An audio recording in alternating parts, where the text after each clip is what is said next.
तो hello guys, आप सबका स्वागत है फैंटेस्टिक स्टॉक मार्केट में। आज अलग ही लेवल की हमें वॉलेटिलिटी देखने को मिली है। अगर आप लोग चार्ट देखेंगे आज का, तो भाई पहले नीचे, फिर तेज़ी से ऊपर, फिर नीचे, फिर ऊपर, फिर तेज़ी से नीचे। मतलब बहुत ही ज़्यादा ख़तरनाक वॉलेटिलिटी। और इस वॉलेटिलिटी को अगर आप लोगों को असलियत में देखना है तो भाई 2 मिनट का आप लोग टाइम फ्रेम खोल लो और आप लोगों को दिखेगा भाई ये है कैंडलों का साइज़। ये कैंडलों का साइज़ है, आप लोग देख रहे हैं। 2-2 मिनट की कैंडलें हैं ये, 2-2 मिनट की कैंडल्स। बताओ, इतना मतलब क्रेजी वॉलेटिलिटी देखने को मिली है आज, क्या बताएं। ये देखो, ये देखो भाई, ये देखो क्या है ये भाई। जो भी लोग आज सेंसेक्स में ऑप्शन सेलिंग कर रहे होंगे उनसे मेरी खासकर हमदर्दी है भाई। उनका पता नहीं क्या हाल हो गया होगा आज, क्या हाल। मतलब उड़ा के रख दिया मार्केट ने आज, सच में उड़ा के। और ऑप्शन बायर भी जो थोड़ा बहुत रिट्रेसमेंट पे ट्रेड करते हैं उनकी भी बैंड बजा दी होगी कि भाई किसी ने सोचा होगा, अगर मैं 5 मिनट का टाइम फ्रेम खोलूँ, कि भाई ये तो तेज़ी से ऊपर निकल गया, अब लग रहा है कि भाई मार्केट शायद से बुलिश हो सकती है, तो कोई डिप भी पाएगी तो हम बाय कर लेंगे। भाई डिप क्या, यहाँ पे वापस गड्ढा, फिर बाउंस, ठीक है, फिर गिरा, फिर बाउंस, फिर गिरा। मतलब क्या ही बोले हैं। और यहाँ पे आप लोग देखिए, सुबह होती है गैप अप के साथ।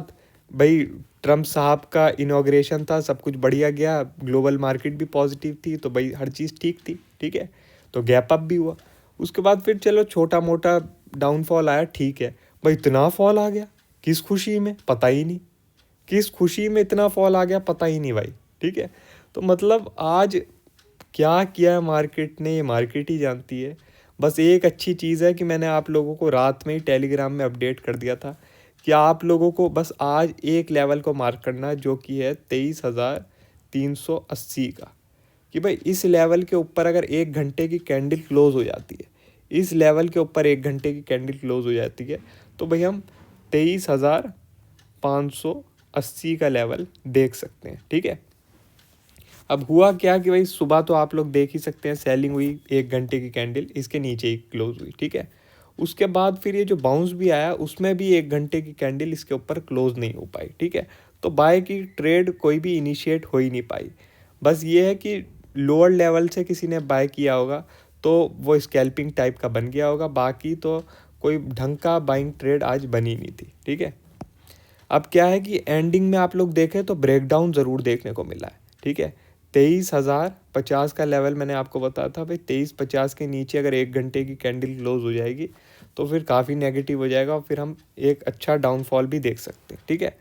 मगर क्या है कि मैंने कोई भी पोजीशन कैरी नहीं की शॉर्ट की। उसका रीज़न ये है भाई, आज वॉलेटिलिटी इतनी क्रेज़ी देखने को मिली है, इतनी ख़तरनाक वॉलेटिलिटी, कि भाई अब ये जो क्लोजिंग भी आई है उस पर भी मेरा कोई ज़्यादा विश्वास है नहीं। तो मैंने कहा भाई छोड़ो, अब कल की कल देखते हैं, ठीक है। कल इनका कुछ पता नहीं, वापस से ये 23,050 के ऊपर सस्टेन करने लग जाए, ठीक है। और फिर ये वापस से अपना रेंज में ही काम काज शुरू कर दे, कुछ पता नहीं है, ठीक है। अभी इसका ट्रैपिंग का ही मन है, इसका कुछ पता नहीं है। तो बेटर यही है कि आप लोग जितना इसे अवॉइड कर सकें उतना अच्छा है, ठीक है। डेली टाइम फ्रेम अगर हम लोग देखें तो उसमें भी हमें ब्रेकडाउन देखने को मिल रहा है, ठीक है। तो स्ट्रक्चर तो देखो थोड़ा ख़राब हो गया है। अब स्ट्रक्चर तो थोड़ा ख़राब हो गया। अब भाई कोई भी अगर आप लोगों को बाय ट्रेड लेनी है तो वो 23,050 के ऊपर ही होनी चाहिए, ठीक है। 23,050 के ऊपर होनी चाहिए, तभी कुछ बाय बनेगा, ठीक है। उससे पहले तो थोड़ा मुश्किल ही है। ये है कि सेल नहीं कर रहा हूँ मैं अभी। बाकी अगर ये नीचे ही सस्टेन रहता तो 22,600 तक भी आ सकता है, ठीक है। 22,600 तक भी आ सकता है, क्योंकि यहाँ पे कुछ खास सपोर्ट है नहीं, ठीक है। तो इस चीज़ का आप लोग थोड़ा ध्यान रखना। मैं पर्सनली सेल नहीं कर रहा हूँ, लेकिन मैं बता रहा हूँ कि भाई यहाँ कुछ खास सपोर्ट है नहीं, तो थोड़ा ध्यान रखना है, ठीक है। मेरा तो ये है कि मैं आप लोगों को बता चुका हूँ, बजट आ रहा है, एफआईआईज का डाटा भी जो है काफ़ी ज़्यादा नेगेटिव हो चुका है, तो वो शॉर्ट अपने कवर करेंगे ही, ठीक है। तो इसलिए मैं कुछ सेल में ज़्यादा इंटरेस्टेड हूँ नहीं। सेल का कुछ पता नहीं कब वापस से ऐसी राक्षस जैसी कैंडल बन जाए और सब उड़ा के ले जाए, ठीक है। तो इसलिए मैं पर्सनली ज़्यादा सेल कर नहीं रहा हूँ। मेरा यही है कि मार्केट अगर मुझे थोड़ा सस्टेन होती हुई दिखेगी तो मैं वापस से बाय कर लूँगा, ठीक है। बस ये आप लोगों को लेवल फॉलो करना है। जैसे कल मैंने आपको सिंपल बता दिया था, बहुत ही सिंपल वर्ड्स में, कि भाई आप लोग 23,380 को मार्क कर लो कि भाई इसके ऊपर 1 घंटे की कैंडल क्लोज हो गई तो अपना काम बन जाएगा, अदरवाइज़ कुछ नहीं करना है, ठीक है। तो ऐसे आप लोगों को सिंपल चीज़ें फॉलो करनी है, कर लोगे तो काम बन जाएगा। इससे पहले मैंने आप लोगों को 5 मिनट टाइम फ्रेम पर बताया था कि भाई 5 मिनट टाइम फ्रेम पर आप लोग जो हैं इस लेवल को मार्क कर लीजिए, जो कि है 23,240 का, ठीक है। इसके ऊपर आप लोगों ने देखा 5 मिनट टाइम फ्रेम में सस्टेन हो गया तो एक बढ़िया मूव मिल गया, ठीक है। तो ये सब चीज़ों को आप फॉलो कर लेंगे, काम बन जाएगा। अदरवाइज़ तो आप लोग देख ही रहे हैं ये मार्केट कितनी ख़तरनाक हो गई है, ठीक है। इतना आसान है नहीं यहाँ पे, स्कैल्पिंग भी आसान नहीं है। आप लोग सोचे जी स्कैल्पिंग कर लूँ, भाई ये है आज की मार्केट, ये ये ये ये, ठीक है। इतना आसान नहीं है स्कैल्पिंग भी, इंसान का पता नहीं क्या कर दे ये, हार्ट बीट तेज़ हो जाती है। तभी मैंने एक जोक भी लिखा था आज कि भाई हो सकता है सेबी बहुत जल्दी एक नई अनाउंसमेंट करे, उसमें यह हो कि भाई ईसीजी रिपोर्ट अब सब लोगों को कंपलसरी है डिपॉजिट करना। ईसीजी रिपोर्ट जब तक आप लोग डिपॉजिट नहीं करोगे, सबमिट नहीं करोगे, तब तक आप लोगों को एंट्री नहीं मिलेगी FNO में, ठीक है। क्योंकि भाई हार्ट बीट ही इतनी तेज़ बढ़ा रहा है, तो कुछ पता नहीं भाई कितने लोगों को अगर हार्ट की दिक्कत है तो ये तो उन लोगों का हार्ट ही फेल करा दे। अब देखो कल के लिए सिंपल मैंने आपको बता दिया है, आप लोग जो है 23,100 का ही लेवल मार्क कर लो और थोड़ा सेफ्टी के लिए, ठीक है।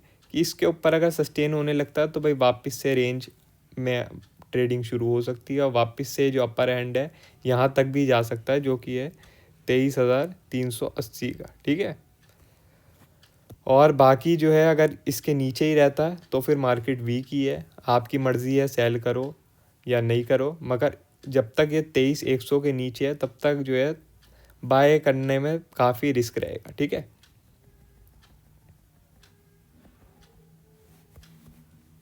थोड़ा बहुत बैंक निफ्टी के बारे में बात कर लेते हैं, भाई इसकी भी मंथली एक्सपायरी आ रही है। तो बैंक निफ्टी थोड़ा सा मुझे मजबूत दिख रहा है निफ्टी से, ठीक है। अब यहाँ पे गैप क्रिएट हो गया था बैंक निफ्टी में, वो गैप आज फिल हो चुका है, ठीक है। तो बैंक निफ्टी में क्या है, 48,240 का लेवल है, काफ़ी इंपॉर्टेंट। इस लेवल को आप लोग मार्क कर लीजिए। जब तक इसके नीचे नहीं आता बैंक निफ्टी, मुझे नहीं लगता ज़्यादा कमज़ोर है, बैंक निफ्टी वापस से यहाँ से शूट अप कर सकता है, ठीक है। और HDFC बैंक का रिज़ल्ट और आ रहा है, वो काफ़ी ज़्यादा एक ट्रिगर का काम करेगा। तो अगर HDFC बैंक का रिज़ल्ट थोड़ा भी ठीक आ जाता है तो वापस से बैंक निफ्टी ऊपर जाने के लिए तैयार हो सकता है। कोटक बैंक में आप लोगों ने देखा ही था कि एक ही दिन में 9% की तेज़ी आ गई, ठीक है। तो HDFC बैंक के साथ 9% तो नहीं हो सकता, मगर 3-4% तो उसमें भी हो ही सकता है। और वेटेज उसका इतना ज़्यादा है कि 3-4% में भी वो 9% वाला ही काम करा देगा, ठीक है।